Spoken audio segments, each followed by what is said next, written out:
Hi guys, it's Logan here with GoGo Rental, and today I'm going to show you guys everything that you need to know about operating the Seadoo GTI SE jet ski. Before we get these in the water, we need to go over a few dry land rules. So let's start at the back of the jet ski and check the plugs. The jet skis are going to have two plugs located on either side. All you have to do is make sure that these are screwed in. These jet ski rentals are also going to have storage in the front compartment. To open that storage, just push the button on top in and then lift up. This is also where you're going to find your gas. In the front storage compartment, you're also going to find a fire extinguisher and a safety kit. You're also going to have a smaller storage compartment right here. To open that one, just push that button, lift up, and then the clear plastic cover that we have right here, that's your dry locker. So just push these tabs down, flip that open, and then you can put your valuables in there, like phone, wallet, keys, things like that, anything that you don't want to get wet. Just be sure that when you close it, you do latch these. Once you've backed your trailer down the ramp and you're ready to offload the jet skis from the trailer, all you really need to do is get this one hook undone. In order to do that, you first need to release the tension in the line so you can get this switch to flip away. After that, just crank down until you have enough slack in the line to unhook this hook from the jet ski. Now, after you get the jet ski free of the trailer, of course, you're probably going to have to park your pickup. If you don't have anyone to watch the jet skis while you do that, we do include ropes. Just tie those ropes around the handlebars of the jet ski and then tie them up to the dock. You can go park your vehicle and then come back to the jet ski. In this front box on the trailer, you're going to find all the life jackets, anchors, or anything else that you've added to your rental. Once you've got your jet skis offloaded into the water and you're ready to start, your key is going to be right here in this little center console. Just open that up. So you're going to put one end of your key on this little knob in here, and the other end you're just going to attach right to your life jacket. Reason for that is if you fall off the ski, it's going to pull the key off and stop your jet ski. Now, when you're ready to start it, of course, you're going to want to have this on there. And then all you need to do is press and hold this red button for it to start up. I'm not going to do that because we are on dry land and that would be very bad for the jet ski. Not only do you not want to start it on dry land, but you're not going to want to start it in any less than 3 feet of water. Our controls on our handlebars here, we have our gas on the right and we have our brake on the left. Now when your jet ski starts, you're going to start out in neutral. In order to move forward, all you have to do is grab the gas on the right-hand side. You're going to shift from neutral into forward. If you wanted to move that back from forward into neutral, just tap the brake to be back into neutral. Now, if you wanted to use the reverse, you can shift into reverse by grabbing and holding the brake. Once you're in reverse, of course, you're just going to use your gas again to move in reverse.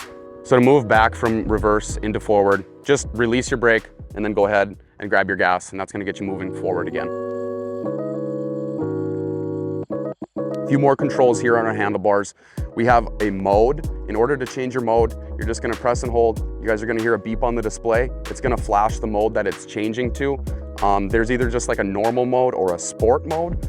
And then once you want to select that mode, just press the mode button one more time. It'll beep, show that you're then changing into sport mode. What sport mode is going to do for you is give you a bit of increased throttle response, just a little bit faster and more peppy of a jet ski while you're in sport mode. Right next to your mode button, you're also going to find your VTS controls. And what VTS stands for is variable trim system. Now, what that does is move your jet either angling up or angling down. So all you need to do to change that is push up on this button to go up, and then you can see it actually change on the screen up here. Do just the opposite to go down, push down, and you'll see your trim go down. If you guys are driving and you start noticing that your jet ski is getting sluggish, there may be something sucked up into the impeller. So what you're gonna wanna do is definitely make sure that your jet ski is off. I repeat, turn the jet ski off first, and then get off your jet ski, and about right where these two seats meet, your impeller is gonna be right underneath in there, and you'll feel the grates. Once you feel up against those grates, just dig in there, make sure that there's nothing lodged in there.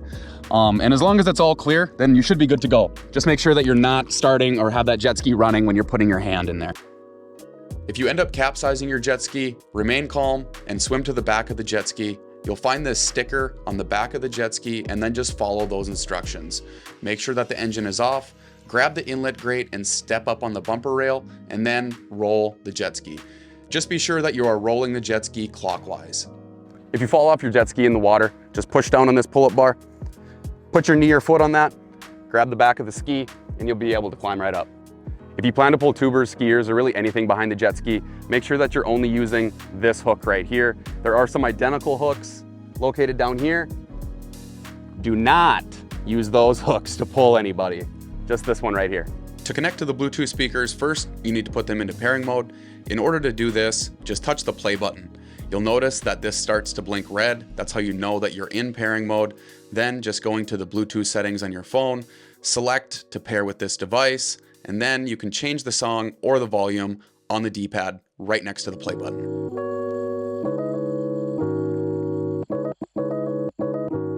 When trailering your jet ski, come in at a slow and steady pace. Remember, the jet ski steering is only engaged when in forward or reverse. If you're in neutral, you'll have no control as you approach the trailer. Once your jet ski is back on the trailer, simply hook it up. When you guys are running this line back to your hook, always make sure that you're going underneath this bar. So we have downward tension of the jet ski to the trailer. Once we're hooked up, all we need to do is flip the switch back. You know that it's going the right way if you can hear clicking as you crank forward.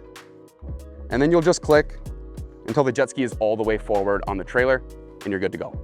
I just wanted to highlight how to not load the jet ski. This strap needs to be run underneath this rod. And the reason for that is so you can have downward tension on the jet ski, actually pulling it down onto the trailer.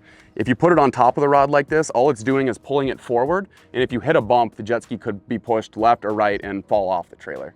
After you've got your jet ski out of the water, the only other thing you need to remember to do before hitting the road is taking the plugs out of both sides. It is the law to remove the plugs before you leave the lake. So again, they're both just gonna be on either side of the jet. Make sure both of those are out and you're all set to go. Thank you guys for renting from GoGo Rental and have a great day on the lake.